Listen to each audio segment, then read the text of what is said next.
मैं कह रहा हूं कि ये उल्टा बेअदबी कर रहे हैं। गुरु ग्रंथ साहिब में कहीं नहीं लिखा गया है कि इस तरह के आप अपना कानून हाथ में ले लें, किसी को मारना शुरू कर दें।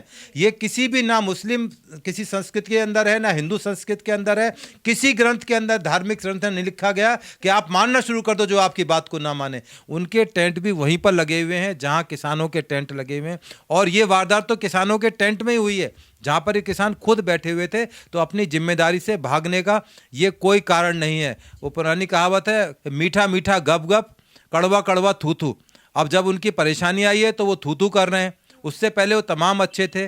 जब तक वो सिख कम्युनिटी के लोग, निहंग लोग इनको खाना खिला रहे थे, अच्छी अच्छी दावतें कर रहे थे, तब तक वो बहुत अच्छे थे। इनके आदमी थे, इनके पार्ट थे, इनके साथ रह रहे थे। अब कहते हैं हम कैसे वेरीफाई करें? तो आप किसान आंदोलन कर क्यों रहे हो? यदि आपके कंट्रोल से निकल चुका है किसान आंदोलन, छोड़ के अपने घरों में बैठे। इतनी बेशर्मी है कि ये नहीं कह रहे कि हाँ हमारी गलती है। कहते हैं कि दिल्ली पुलिस ने बैरिकेड लगा के हमें रोका हुआ है। तो क्या बैरिकेड खोल के आपको कुछ भी करने की इजाजत दे दी जाए हिंदुस्तान के अंदर, दिल्ली के अंदर?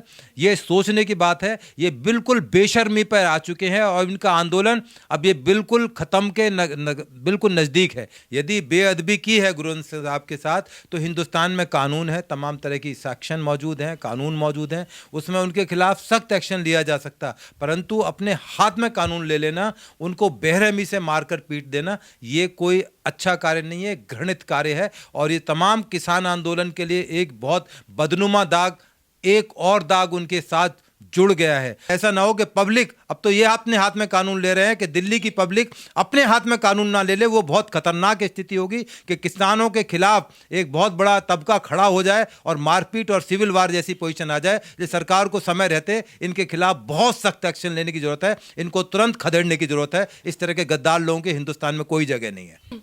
नमस्कार, आप देख रहे हैं ओ न्यूज़ हिंदी और मैं हूं आपके साथ आयुषी श्रीवास्तव। सिंधु बॉर्डर पर हुई निर्मम हत्या के बाद पूरे हिंदुस्तान में बवाल सा मचा हुआ है।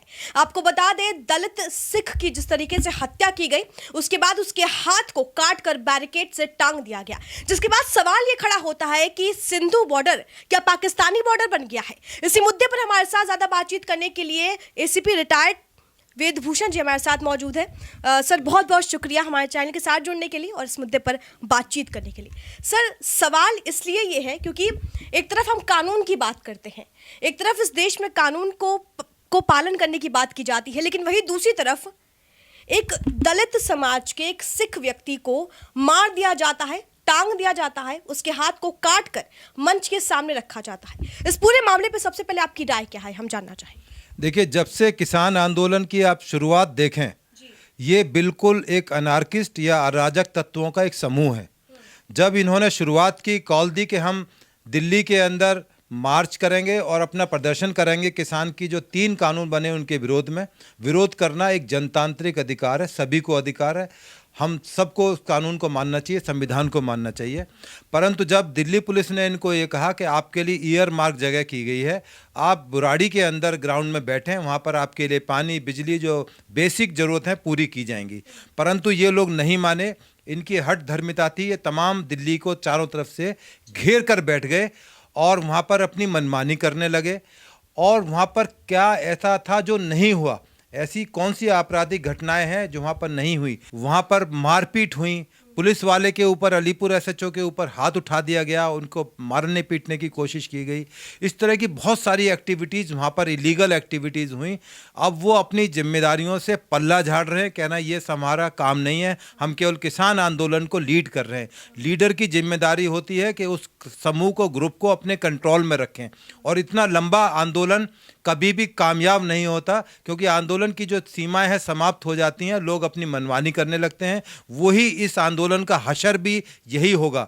अब जो ताज़ा मामला आया है उसमें एक दलित समाज के तरन तारण का रहने वाला लखविंदर सिंह, जिसको बेरहमी से मारा ही नहीं गया, उसको 5 घंटे तक तड़पाया गया, उल्टा टांग दिया गया, वीडियो बनाए गई, बच्चे उसके ऊपर हंस रहे थे।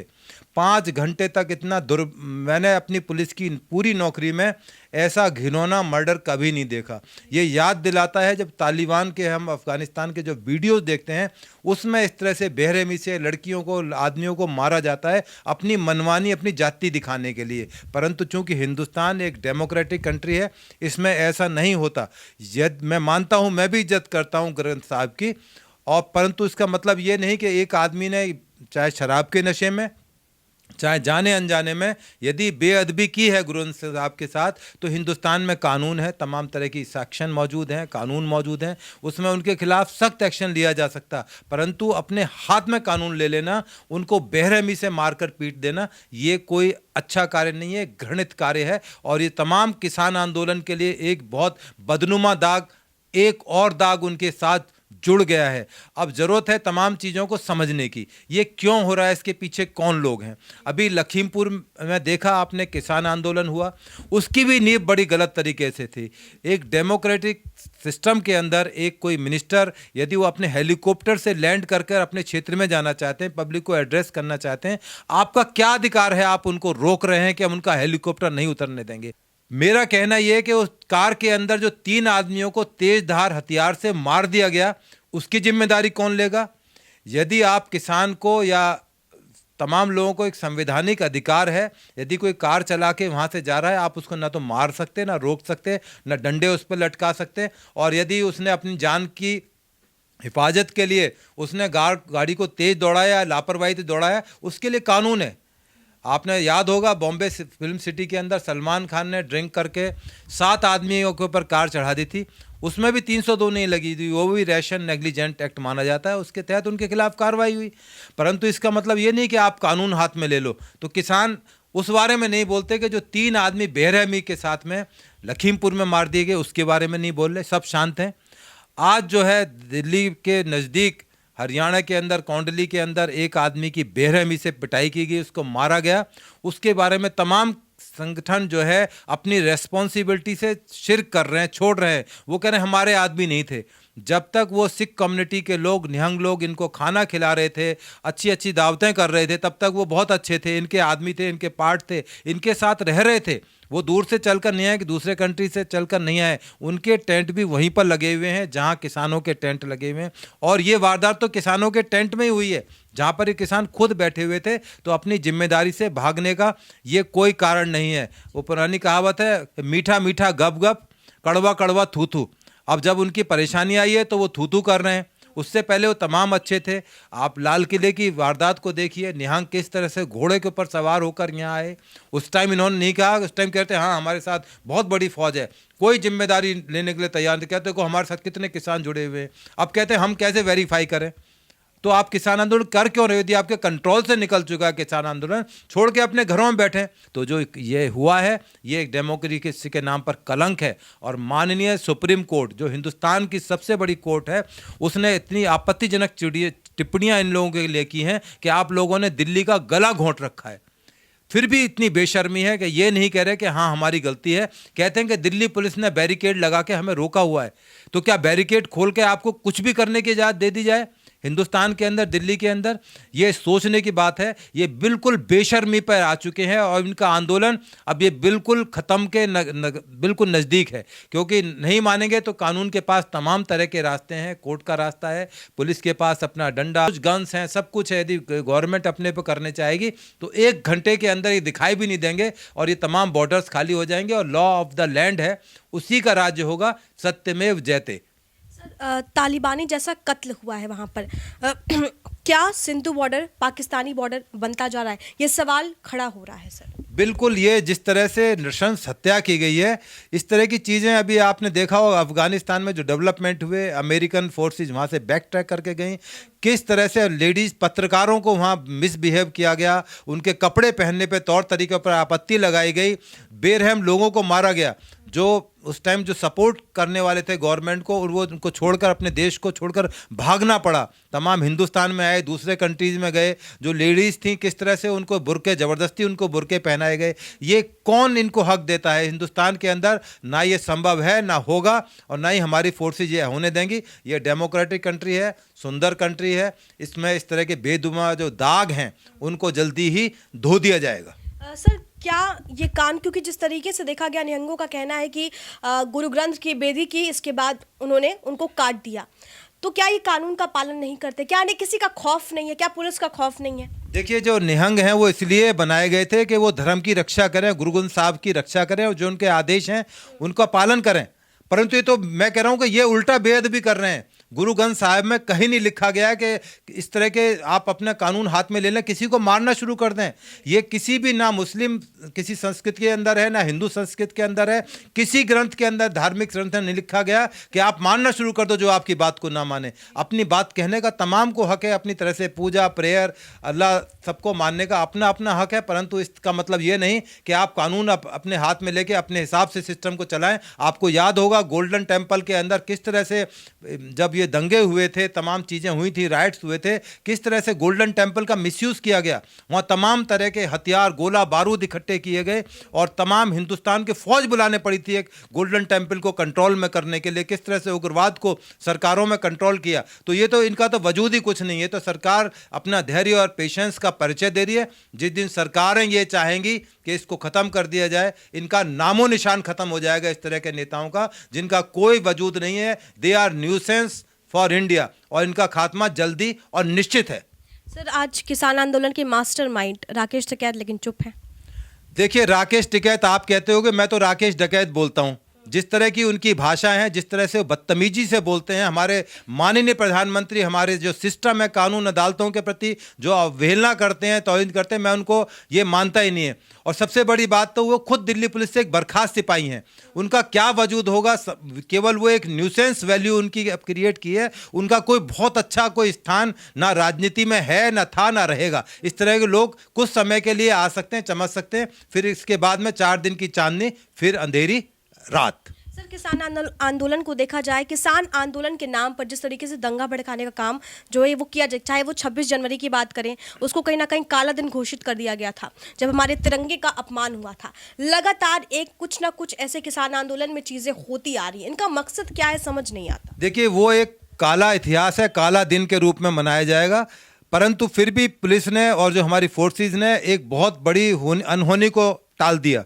क्योंकि बहुत से लोगों को नहीं पता कि इनका जो प्रोग्राम था, जो 26 जनवरी की परेड थी, उसको डिसरप्ट करना था। पुलिस ने बड़ा संयम का इस्तेमाल करते हुए, क्योंकि पूरा वर्ल्ड 26 जनवरी को देखता है कि हिंदुस्तान में क्या कर रहा है, परंतु जिस तरह से इन्होंने लाल किले पर चढ़कर हमारा सिर झुका दिया है, और मैं कभी भी अपने मरने टाइम तक ये चीज़ नहीं भूल सकता कि ये हमारे लिए कितना बड़ा कलंक था, जहाँ पर केवल और केवल हमारे देश के प्रधानमंत्री, बड़े से बड़े प्रधानमंत्री वहाँ से भाषण देते हैं, वहाँ पर तलवारें निहंग लहरा रहे थे, वहाँ पर झंडे लगाए जा रहे थे पर्टिकुलर धर्म के। झंडा लगाना बुरा नहीं है, परंतु हमारी देश की आन मान और शान तिरंगा झंडा, हमारा लाल किला, जिसकी प्राचीर से खड़े होकर बड़े बड़े हमारे प्रधानमंत्रियों ने देश को उद्घोटन किया है, वहाँ क्या नंगा नाच नचाया जा रहा था, ये हम लोग कभी नहीं भूल पाएंगे। आपको और मेरी पीढ़ी कभी इनको माफ़ नहीं करेगी, इस तरह किसानों को। सर, कितना ज़रूरी हो गया है इस किसान आंदोलन को बंद कराना? बहुत ज़रूरी है। मैंने अभी सुप्रीम कोर्ट का आपको बताया कि उन्होंने कहा है कि दिल्ली का इन्होंने गला घोंट दिया है। लोगों का आना जाना, लोगों की इकोनॉमी, बिजनेस, कारोबार ठप हो गए। पर ये बेशर्म लोग हैं। कोरोना का कितना भयंकर प्रकोप रहा, उस दौरान भी ये लोग जो है अपनी बेशर्मी से बाज ना आए। तो एक ना एक दिन इनको रास्ते पर लाना होगा। सुप्रीम कोर्ट में एक वकील साहब ने पिटीशन फाइल की है इसी मसले को कि सिंघू बॉर्डर खाली कराया जाए। मैंने भी एक कंप्लेंट अलीपुर थाने में दी हुई है। मेरी को रास्ता रोका किसानों ने, आज भी वो मैटर पेंडिंग है, इंक्वायरी के लिए चला है। मेरे दिल्ली पुलिस से रिक्वेस्ट है कि मेरी कंप्लेंट पर इन तमाम किसानों के खिलाफ मुकदमा दर्ज किया जाए, इनको अरेस्ट करके जेल भेजा जाए और अविलंब जितने भी बॉर्डर हैं उनको खाली कराया जाए। अन्यथा ऐसा ना हो कि पब्लिक, अब तो ये अपने हाथ में कानून ले रहे हैं कि दिल्ली की पब्लिक अपने हाथ में कानून ना ले ले। वो बहुत खतरनाक स्थिति होगी कि किसानों के खिलाफ एक बहुत बड़ा तबका खड़ा हो जाए और मारपीट और सिविल वार जैसी पोजीशन आ जाए। ये सरकार को समय रहते इनके खिलाफ बहुत सख्त एक्शन लेने की जरूरत है, इनको तुरंत खदेड़ने की जरूरत है। इस तरह के गद्दार लोगों के हिंदुस्तान में कोई जगह नहीं है। सर, अब तो गिरफ्तारी हो गई है, तो पुलिस की तरफ से आगे क्या कुछ कार्रवाई की जा सकती है? देखिए, वो तो एक इन्वेस्टिगेशन का पार्ट है। जिस तरह से सरबजीत ने कन्फेशन किया, बेशर्मी की हद देखिए। पहले मारा जा रहा है, फिर खुद उसको रिकॉर्डिंग करा रहे हैं। मतलब घटियापन की हद है। मतलब बिल्कुल मानना है कि हम लोगों ने किया, जैसे कोई बहुत बड़ा उसको ग्लोरीफाई करना है कि मैंने बहुत बड़ा काम किया है, कि इससे पहले ये काम हुआ ही नहीं था। ये बेशर्मी और कानून को तोड़ने की पराकाष्ठा है। इस एक सबको समझना चाहिए कि कन्फेशन है वो अपने आप में, वो उसका कानून काम करेगा। और भी अभी इसमें गिरफ्तारियां होनी है, क्योंकि अभी पुलिस कस्टडी रिमांड पर है। उसके तमाम साथियों को, उनकी सिचुएशन, लोकेशन, सीसीटीवी कैमरे आसपास के सबकी इन्वेस्टिगेशन की जाएगी और लोगों की गिरफ्तारी जल्दी होगी, ऐसी हमें उम्मीद है। सर पुलिस को एक्शन में आना कितना जरूरी है, क्योंकि आज एक शख्स की हत्या हुई है, कल दूसरे की भी हो सकती है। बिल्कुल हो सकती है। अब ये कहते हैं कि जी हमारे यहाँ आप अंदर नहीं आओगे, प्रेस वाले लड़कियों के साथ बदतमीजी करते हैं।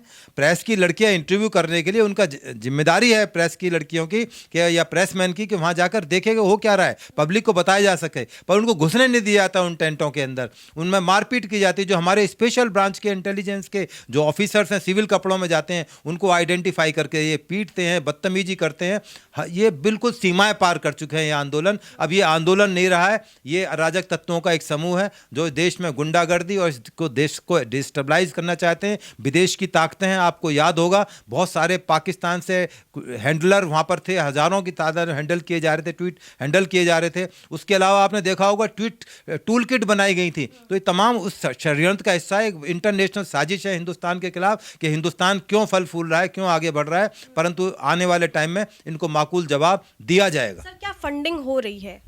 बिल्कुल फंडिंग हो रही है। आप देखिए कि हजारों आदमियों का खाना बन रहा है। कौन उनको फंड कर रहा है? ना तो गवर्नमेंट दे रही है, ना किसान। इतने कहते हैं हम गरीब हैं, तो ये किसान गरीब आदमी तो नहीं कर सकता हजारों आदमियों का खाना।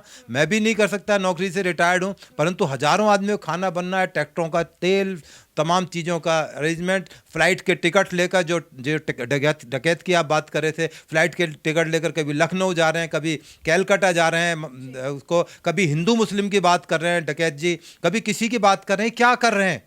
ये कौन सी तरफ दे के जा रहे हैं? कभी इलेक्शन की बातें करते हैं। अब ये किसान आंदोलन नहीं है, इतना तो पब्लिक समझ चुकी है। जिस तरह की इनकी एक्टिविटीज़ हैं, कभी इलेक्शन की बात करते हैं, कभी यूपी में योगी को हटाने की बात करते हैं, केंद्र में मोदी जी को। मैं तो राजनीतिक आदमी नहीं हूँ, मैं तो रिटायर्ड आदमी हूँ। परंतु जब मैं समझ सकता हूँ तो एक आम आदमी भी जरूर समझ रहा है कि इनके इरादे कुछ और हैं, कहीं पे निशाने, कहीं पे इरादे।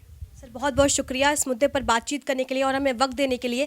तो ये थे रिटायर्ड एसीपी वेद भूषण जी, जिन्होंने इस मुद्दे पर खास बातचीत की। देखना काफी अहम होगा कि अब इस मामले में आगे क्या कुछ अपडेट होता है। कैमरा पर्सन गुरप्रीत के साथ आयुषी श्रीवास्तव, ओ न्यूज़ हिंदी। जय हिंद।